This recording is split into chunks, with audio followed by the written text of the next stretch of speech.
Je vais te donner la technique pour que tout le monde t'écoute. Eh ouais. En fait, c'est simple, hein, il suffit d'éviter que les gens arrêtent de t'écouter. Voilà. Bah, de base, en fait, tout le monde écoute, hein, les gens sont plutôt polis. Sauf que, au bout de 5 secondes, s'ils sont pas intéressés ou si t'as fait la moindre erreur, et je vais te les expliquer, hein, eh ben, ils arrêtent d'écouter. Je m'appelle Jean-Marie Corda, j'étais artiste de rue pendant 15 ans. Mon boulot, c'était de me faire écouter par des centaines d'inconnus dans la rue. Si j'échouais, je pouvais pas bouffer le soir. Donc ouais, j'ai développé mes techniques de survie et la première, c'est que je sais me faire écouter. C'est parti, nous voilà sur Bonsaï, mon bébé, mon amour. Et je vais te donner la technique pour que tout le monde t'écoute. Déjà, faut expliquer la nécessité d'être écouté. C'est un truc naturel, hein. Les bébés, par exemple, pourquoi ils braillent? Pourquoi ils sont là? J'ai un bébé là en ce moment, il fait du bruit, il gueule tout le temps. Pourquoi? Pour survivre, pour qu'on l'écoute, pour que ma femme lui donne à manger, pour qu'elle lui donne le sein.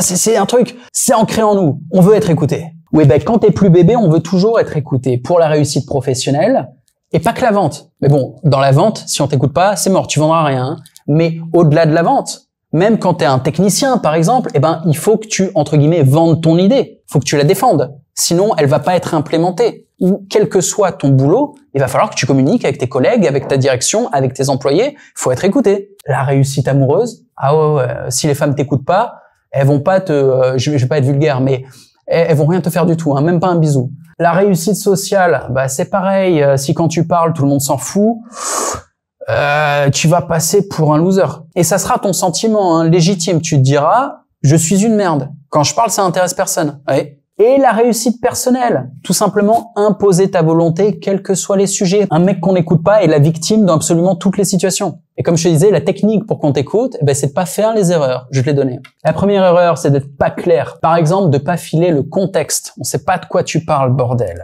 C'est le truc qui me rend fou et qui arrive tout le temps. Les gens te parlent d'un truc, t'es là, mais tu parles de qui? Tu parles de quoi? J'en sais rien. Je suis pas dans ta tête, j'ai oublié, je m'en fous de ta life. Je sais pas de quoi tu parles. Et vous savez quoi? Souvent, les gens sont patients. Ils se disent, je vais continuer d'écouter pendant 10 secondes, je vais peut-être finir par connecter, me dire, ah, il parle de ça, ce connard.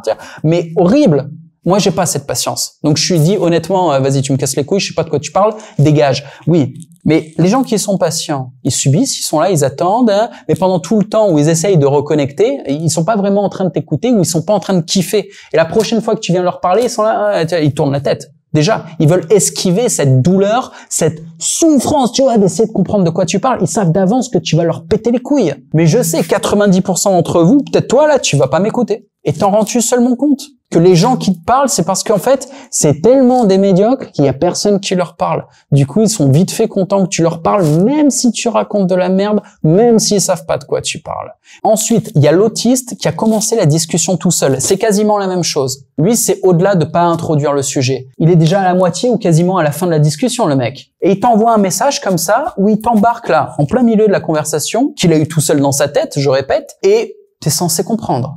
C'est pas juste qu'il manque le contexte et tout. Non, il manque la moitié de l'histoire, je viens de te dire. Il y a des gens intelligents qui font ça. C'est surtout un truc de gens intelligents d'ailleurs. Mais ils sont tellement cons, les gens intelligents. Ils me prennent la tête, j'ai envie de les frapper encore plus. Ouais, je suis énervé dans cette vidéo, vous me faites tous chier. Donc tous ceux qui ont des discussions tout seuls dans leur tête et qui embarquent les autres en plein milieu comme ça, vous méritez votre échec. Ça marche dans la life? Non, ça marche pas. Tous vos projets foirent, c'est la faute du monde. Les gens sont pas assez intelligents pour comprendre la subtilité de vos réflexions. On comprend rien. Vous les avez tout seuls, vos réflexions. Partagez-les. Commencez avec les autres. Invitez-les au début du film. Sinon, ils peuvent pas comprendre. Ensuite, le vocabulaire d'expert. T'es docteur, t'es technicien, je sais pas quoi, t'as appris tout un vocabulaire. On le connaît pas. On sait pas. T'emploies des mots, on les connaît pas. Eh ben, casse pas les couilles. Ok? Tu simplifies, tu vulgarises, t'emploies des mots que tout le monde comprend. T'es créateur? Tu parles à tout le monde, tu veux offrir du bénéfice, tu veux pas offrir des cours, tu veux offrir des solutions aux problèmes des gens. Quand t'es docteur, t'as bobo, t'as mal à la tête. Quand t'es technicien, tu veux un site, tu veux que le bouton de vente y marche, voilà. Tu vas pas commencer à emmerder les gens avec du vocabulaire qu'ils ont pas. Et ça, c'est insupportable aussi. C'est quoi? C'est pour avoir de la précision, vous utilisez votre vocabulaire, on comprend pas. On l'a pas, on n'est pas professionnel. Tu vois. Les pros, à un moment, ils parlent à des clients. Les clients ne sont pas des pros. C'est pas leur taf d'avoir le vocabulaire, c'est même pas leur taf de comprendre leurs problèmes. C'est aux pros de poser les bonnes questions pour comprendre. Ah, ça fait mal quand on appuie ici. Bobo, hein, oui. Caca, oui. Tu veux faire caca, c'est bien. Oui. C'est tout. Tu parles au client comme à un bébé. Même s'il est intelligent, il est pas venu réfléchir. Il est venu parce qu'il a un souci et qu'il veut qu'on le règle. Il veut pas apprendre quoi que ce soit. Donc, réglez les soucis de votre clientèle, satisfaisez les besoins de votre clientèle et arrêtez de les torturer avec votre arrogance de technicien. Et les références manquantes, c'est à peu près pareil. C'est quand vous faites référence à une anecdote, à une histoire, à un événement, tu vois, qu'ils sont censés savoir. Mais non, ils savent pas. Vous savez parce que c'est votre milieu, c'est votre sujet. Vous êtes au courant de ce qui se passe. Vous connaissez l'actu dans votre niche. Ouais. Eh ben, les autres s'en foutent. Ils savent pas. Donc, du coup, arrêtez avec vos références à la con. D'une manière générale, ce sujet-là, le sujet de la clarté, c'est le sujet qui me fait péter un plomb parce que c'est le sujet par excellence du gâchis. C'est le sujet où tu vois les mecs les plus intelligents qui sont les moins clairs. Et ils se font dépasser par des businessmen qui sont 2 fois plus cons, mais qui sont simples. Quand ils parlent, on comprend. Et ça, je le vois tous les jours, bordel. Je vois des créateurs qui ont un QI très moyen, ok, et ils se posent pas de questions. Ils vont droit dans le but. Ouais, je sais faire ça, je vais vendre ça, c'est ce que je sais faire. Et je parle aux gens, ouais, il y a un souci, la voiture, elle fait un bruit bizarre, ouais, on va la régler, elle fera plus de bruit bizarre. Ouais. Et voilà, ça marche, très bien. Je vois plein de créateurs comme ça qui cartonnent, qui font des gros chiffres, et je vois des mecs très intelligents qui s'inventent plein de problèmes, qui apprennent à justifier leurs problèmes, qui parlent d'une manière où on comprend pas ce qu'ils racontent, et c'est quand même du gâchis. Des gens plus intelligents et qui gagnent moins de fric que des mecs plus cons.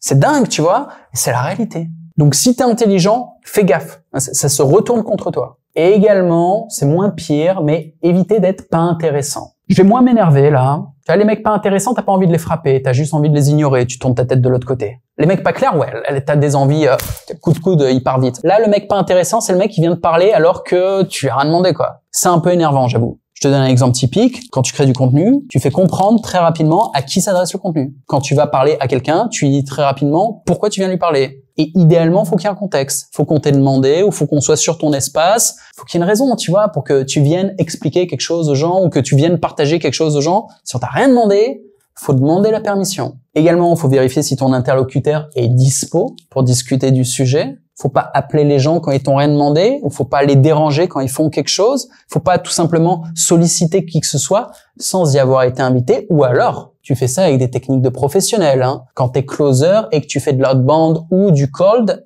j'emploie du vocabulaire, mais ça concerne que ceux qui font ça. Eux, ils ont des techniques. T'as les mecs dont c'est le boulot de faire du démarchage, ils ont des grosses techniques pour justement aller casser les couilles aux gens sans se faire rembarrer. Toi, si t'es juste un créateur, bon, il faut que tu crées un contexte où les gens ouvrent une conversation avec toi, ce qui fait que ça justifie ton expression. Ensuite, il faut bien hooker son sujet. Le hook, c'est l'accroche, c'est les premières secondes. Et il faut être sûr d'avoir un point à faire, c'est-à-dire une conclusion. Tu déranges les gens, tu les sollicites. Tu prends leur attention à une époque où l'attention est la denrée la plus précieuse. J'espère que tu as un truc à leur offrir à la fin. Sinon, les mecs, imagine, tu les as bien hookés. Ok, tu développes ton sujet, ils sont « Ah putain, je suis chaud, je suis dedans et tout. » Et la conclusion, il y a rien. Les gens sont dégoûtés. Tu vois, la prochaine fois que tu vas les solliciter, d'avance, ils vont se dire « Attends, ce coup-ci, tu sais où tu vas ou juste tu m'embarques nulle part ?» Et du coup, moi, évidemment, je t'embarque quelque part. Il y a un lien en description. Je t'offre un call avec mon assistant, c'est gratuit. Et au pire, tu auras des conseils. Au mieux, tu auras un call avec moi. Et là, je peux t'accompagner si tu as un projet qui a un vrai potentiel. Je te fais une bise. On se retrouve de l'autre côté. Salut!